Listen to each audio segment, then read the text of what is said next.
अलग होगा। दरअसल पहलगाम आतंकी हमले के बाद केंद्र सरकार लगातार अलर्ट मोड पर है।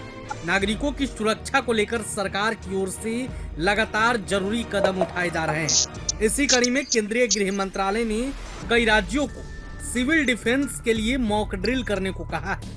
ये मॉक ड्रिल 7 मई को होगी। सूत्रों के अनुसार यह ड्रिल नागरिक सुरक्षा को प्रभावी बनाने के लिए की जाएगी। इसका उद्देश्य किसी भी हमले की स्थिति में नागरिकों की सुरक्षा सुनिश्चित करना होगा। यानी कि 7 मई को देश भर में एक साथ सायरन बजाए जाएंगे। गृह मंत्रालय के सूत्रों ने बताया कि सरकार ने 7 मई को सिविल डिफेंस के लिए मॉक ड्रिल का फैसला लिया है। इसके लिए राज्यों को जरूरी निर्देश दिए गए हैं। इस ड्रिल में कुछ जरूरी कदम उठाए जाएंगे। आइए हम आपको इस वीडियो में बताते हैं क्या मॉक ड्रिल के दौरान किन किन बातों को ध्यान में रखा जाएगा। सबसे पहले एयर रेड वार्निंग सायरन को चालू किया जाएगा। इसका मतलब है कि हमले की चेतावनी देने वाले सायरन को बजाया जाएगा। दूसरे नंबर पर नागरिकों और छात्रों को सिविल डिफेंस के बारे में प्रशिक्षित किया जाएगा। उन्हें ट्रेनिंग दी जाएगी कि हमले की स्थिति में खुद को कैसे बचाएं। क्रैश ब्लैक आउट के उपाय किए जाएंगे। इसका मतलब है कि हमले के दौरान रोशनी बंद करने यानी क्रैश ब्लैक आउट की व्यवस्था की जाएगी। चौथे नंबर पर है महत्वपूर्ण प्रतिष्ठानों को जल्दी से छिपाने की व्यवस्था की जाएगी। प्लांट्स और जरूरी जगहों को दुश्मनों से बचाने के लिए उन्हें कैसे जल्द से जल्द छिपाया जाए ये भी बताया जाएगा। इसके साथ ही निकासी योजना यानी एवेक्यूएशन प्लान क्या होगा, इससे लोगों को अपडेट किया जाएगा। इसके साथ ही उसका अभ्यास भी किया जाएगा। एवेक्यूएशन प्लान का मतलब है कि लोगों को सुरक्षित स्थानों पर ले जाने की योजना।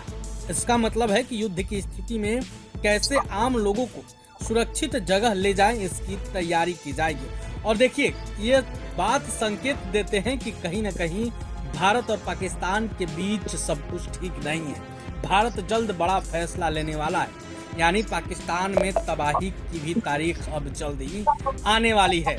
भारत अपनी ओर से तैयारियों में जुट गया है।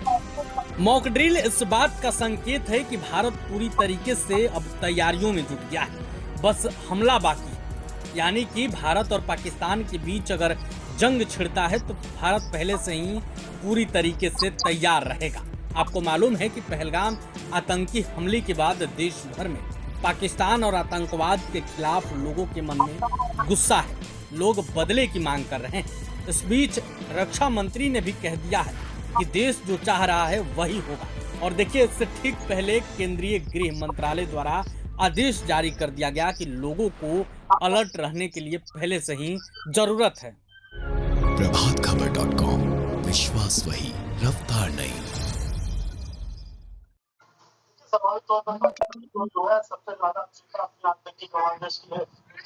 नमस्कार, आपके साथ मैं हूं सुमेरा खान। सत्ता के सभी न्यूज मित्रों का स्वागत है पहले सत्ते पे सत्ता, यानी 7 खबरें और दिलचस्प जानकारियां। आज पहले आपको बदले की वो घड़ी दिखाएंगे जिसमें शहबाज की सांसें अटकी हैं, जो मुनीर और उसकी सेना की बढ़ी हुई धड़कनों का मीटर बताएगी। कैसे 36 घंटे पाकिस्तान के लिए कयामत वाले हैं और डर में उसने कौन से चाइनीज हथियार निकाले हैं, पूरी रिपोर्ट आ गई है, आपको बताएंगे। आज प्रधानमंत्री मोदी ने पहलगाम के बदले पर सिर्फ कुछ घंटे में 5 बड़ी बैठकें की। इनमें एक बैठक सीसीपीए की भी हुई है। ये वही कमेटी है जिसकी मीटिंग के बाद वर्ष 2019 में भारत ने पाकिस्तान पर एयर स्ट्राइक की गई थी। आज राष्ट्रीय सुरक्षा सलाहकार बोर्ड का पुनर्गठन भी किया गया है। फिर आपको सत्ता में ये भी दिखाएंगे कि कैसे प्रधानमंत्री शहबाज शरीफ हमले से बचने के लिए यूनाइटेड नेशंस के सामने दंडवत हो गए हैं, गिड़गिड़ा रहे हैं और ये कह रहे हैं कि भारत को कोई तो रोक लो। पर यूएन की बातों को भारत को कितना गंभीरता से लेने की जरूरत है, इस पर आप गौर करिएगा। फिर आपको एक मजेदार खबर दिखाएंगे, कैसे भारत को फर्जी वीडियो धमकी देने के लिए और प्रोपेगेंडा फैलाने के लिए भी पाकिस्तान चोरी से बाज नहीं आया और उसने वीडियो में कुछ ऐसे हथियार दिखा दिए जिसका उसके साथ कोई लेना देना ही नहीं है। आज की एक बड़ी खबर यह भी है कि देश में इस बार जाति जनगणना कराई जाएगी। केंद्रीय कैबिनेट ने इसे मंजूरी दे दी है और खास बात यह है कि इसे मूल जनगणना के साथ कराया जाएगा। इस फैसले पर कैसे क्रेडिट लेने वाला सियासी कलेश शुरू हो गया है, यह भी नोट कीजिएगा। पुरी की तर्ज पर पश्चिम बंगाल के दीघा में एक भव्य जगन्नाथ मंदिर बनाया गया है, जिसका उद्घाटन आज मुख्यमंत्री ममता बनर्जी ने किया। इस मंदिर का निर्माण 20 एकड़ में किया गया है। इस मौके पर ममता ने कहा कि ये मंदिर मां माटी मानुष को समर्पित है और जो न्यूज मित्र चार धाम यात्रा पर जाने के इच्छुक हैं उनके लिए शुभ समाचार है। आज से चार धाम यात्रा की शुरुआत हो गई है। पहले दिन गंगोत्री और यमुनोत्री धाम के कपाट खोल दिए गए, जबकि 2 मई को केदारनाथ धाम के कपाट खोले जाएंगे। वैसे तो समय की गति एक समान रहती है, लेकिन जब बुरा वक्त करीब होता है तो घड़ी की सुइयों की गति तेज लगने लगती है, रक्तचाप बढ़ने लगता है और दिमाग काम करना बंद कर देता है। आजकल पाकिस्तान के साथ भी कुछ ऐसा ही हो रहा है, जो दिन के उजाले में धमकियां देता है और रात के अंधेरे में दुनिया के सामने रहम के लिए गिड़गिड़ाता है। आज सत्ता में हमने पाकिस्तान के इसी डर को सच में बदलने वाली एक बदले की घड़ी बनाई है, जिसकी हर एक टिक टिक पाकिस्तान की धड़कनें बढ़ा रही है। प्रधानमंत्री नरेंद्र मोदी ने जब से भारतीय सेना को आतंक के खिलाफ खुली छूट दी है, तब से बात बदले की घड़ी की सुइयां बहुत तेजी से चल रही हैं। इस बदले की घड़ी में सुई का कांटा नहीं है, बल्कि पाकिस्तान की अटकती सांसें हैं। वो सांसें भारत के एक्शन के साथ कभी भी थम सकती हैं।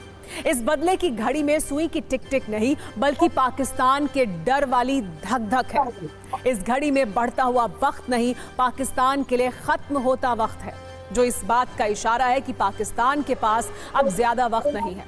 एक एक पल पाकिस्तान के लिए बहुत भारी है। बदले की ये घड़ी आतंकियों को पनाह देने वाले शहबाज शरीफ के लिए मुश्किल वक्त का इशारा दे रही है। बदले की ये घड़ी पाकिस्तानी आर्मी चीफ आसिम मुनीर की आतंकी सोच के खत्म होने का वक्त भी तय कर रही है। बदले की ये घड़ी पाकिस्तान के रक्षा मंत्री और विदेश के बड़बोलेपन की मियाद की खत्म होने की सीमा भी ये तय कर रही है। यानी अब पाकिस्तान से प्रतिशोध का वक्त है। पाकिस्तान पर एक ऐसे प्रहार का वक्त है जिससे वो हमेशा याद रखे, जिसके लिए भारतीय सेना को फ्री हैंड मिल चुका है, जिसके बाद पाकिस्तान की सरकार भी ये मान रही है कि अब उनके पास ज्यादा वक्त नहीं है। पाकिस्तान में हालात ये है कि वहां के मंत्रियों को आधी रात को डर लगने लगा है। डर की वजह से पाकिस्तान के मंत्री सो नहीं पा रहे हैं। पाकिस्तान के लिए इस वक्त एक एक पल बहुत भारी है। वहां हर किसी को ये लग रहा है कि भारत रात में किसी भी वक्त हमला कर देगा। पाकिस्तान के इस डर का सबूत है ये वीडियो। वीडियो में दिख रहे शख्स का नाम अताउल्लाह तरार है। इनके पास पाकिस्तान के सूचना मंत्रालय की जिम्मेदारी है, लेकिन इनके मन में रात 1:30 बजे डर की डिलीवरी कुछ इस तरह हुई कि आधी रात को इनके चेहरे का रंग उड़ गया। भारत के हमले की दहशत ने इन्हें रात के 1:30 बजे प्रेस कॉन्फ्रेंस करने के लिए मजबूर कर दिया। आधी रात को इन्होंने मीडिया के सामने आकर ये कहा कि अगले 36 से 48 घंटे में भारत हमला कर देगा। हमें भारत के इस हमले के लिए हर तरह से तैयार रहना होगा। किसी तरह अपने डर को छिपाते हुए कहने लगे कि अगर भारत ने अटैक किया तो हम जवाब देंगे। सूचना मंत्री ही नहीं, पाकिस्तान के डेप्यूटी प्राइम मिनिस्टर के पैरों में दहशत से कंपन है। एक इंटरव्यू में उन्होंने कहा कि हमें भारत के हमले को लेकर चिंता है, क्योंकि भारत हमले की तैयारी कर रहा है। जिसके बाद उन्होंने भी वही रटी रटाई लाइन दोहराई कि हम भारत को जवाब देंगे। पहले आप पाकिस्तान के नेताओं के बयानों को सुनिए और पाकिस्तान में डर का मीटर कितना हाई है इसका अंदाजा लगाइए। पाकिस्तानी मंत्री तरार का बयान ये बताने के लिए काफी है कि शहबाज की सत्ता कितने बड़े संकट में है। इस संकट में फंसे पाकिस्तानी आर्मी के होश उड़े हुए हैं। उन्हें बिल्कुल ये समझ नहीं आ रहा है कि क्या किया जाए और क्या ना किया जाए। पाकिस्तान की आर्मी को सबसे बड़ा डर यह है कि भारत बालाकोट की तरह एयर स्ट्राइक कर सकता है, जिसका डर लाहौर से इस्लामाबाद तक है। यही वजह है कि लाहौर इस्लामाबाद के एयर रूट को बंद कर दिया गया है। पाकिस्तानी वायुसेना यहां 5 दिन की वॉर ड्रिल कर रही है। ऐसी जानकारी है कि पाकिस्तान ने गिलगित और स्कर्दू में सभी उड़ानें रद्द कर दी हैं, यानी पीओके के उत्तरी इलाकों की उड़ानें बंद हैं। डर का आलम यह है कि पाकिस्तान के सभी एयरपोर्ट हाई अलर्ट पर हैं। भारतीय एयर स्पेस से आने वाले हर विमान पर नजर रखी जा रही है। संदिग्ध विमानों से क्लियरेंस नंबर मांगे जा रहे हैं। पाकिस्तान को कराची और रावलपिंडी शहरों को खोने का डर सता रहा है, इसलिए आर्मी आनन फानन में इन शहरों में चाइनीज हथियारों की तैनाती कर रही है। पाकिस्तान ने भारतीय वायुसेना के राफेल और सुखोई विमानों को रोकने के लिए चीन से खरीदे गए HQ-9 एयर डिफेंस सिस्टम को तैनात किया है। पाकिस्तान को लगता है कि इस डिफेंस सिस्टम से किसी समुद्री हमले से वो निपट पाएगा।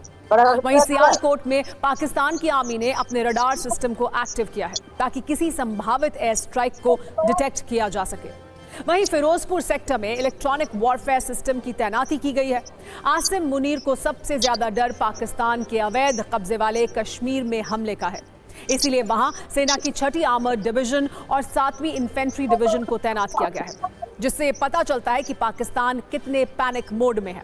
पाकिस्तान एयरफोर्स ने रावलपिंडी के पास नूर खान एयरबेस पर JF-17 और F-16 फाइटर जेट्स की तैनाती भी की है। यानी भारत के एक्शन से पाकिस्तान में जबरदस्त खौफ है। वहां लगातार फाइटर जेट्स उड़ रहे हैं। LOC के करीब भी फाइटर जेट्स दिखाई दिए हैं। पाकिस्तान ने POK में मेडिकल अलर्ट भी जारी किया है। एम्बुलेंस, अस्पताल को हाई अलर्ट पर रखा गया है। वैसे पैनिक पाकिस्तान की नेवी में भी कम नहीं है। पाकिस्तान ने ग्वादर पोर्ट के सभी 6 वॉरशिप वहां से हटा लिए हैं, जिसका सबूत है ये सैटेलाइट तस्वीरें। कुछ दिन पहले तक यहां पाकिस्तानी नेवी के 6 वॉरशिप तैनात थे। अब इनको समंदर में अलग अलग लोकेशन पर तैनात किया गया है। तो पाकिस्तान के और मारा पोर्ट पर फिलहाल 4 नेवी शिप मौजूद हैं। भारत के खौफ से पाकिस्तान की नेवी अब इन जंगी जहाजों को भी शिफ्ट करने की तैयारी कर रही है। बड़ी बात यह है कि भारत के संभावित हमले के डर से PN बाबर और PN रिजवान जैसे युद्धपोतों की भी समंदर में लोकेशन बदली गई है। पाकिस्तान में ये पैनिक अब हर जगह है। वहां की संसद से लेकर मीडिया तक में अब इसी पर चर्चा हो रही है। ये तो आप देख चुके हैं कि कैसे इंडियन आर्मी के खौफ से पाकिस्तान की रातों की नींद उड़ी हुई है। पाकिस्तान की मीडिया में इस तरह की बातें चल रही थी कि भारत इस बार कराची पर अटैक कर सकता है। इस चर्चा ने इसलिए जोर पकड़ा था क्योंकि भारत ने अचानक से INS विक्रांत को महासागर में मूव किया था।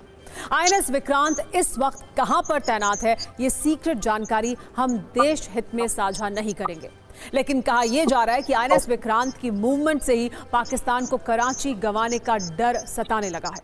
यही वजह है कि पाकिस्तान ने कराची की सुरक्षा के लिए अपने सबसे advanced HQ-9B air defence system को तैनात कर दिया है। लेकिन इसके बाद भी भारतीय नेवी की रेंज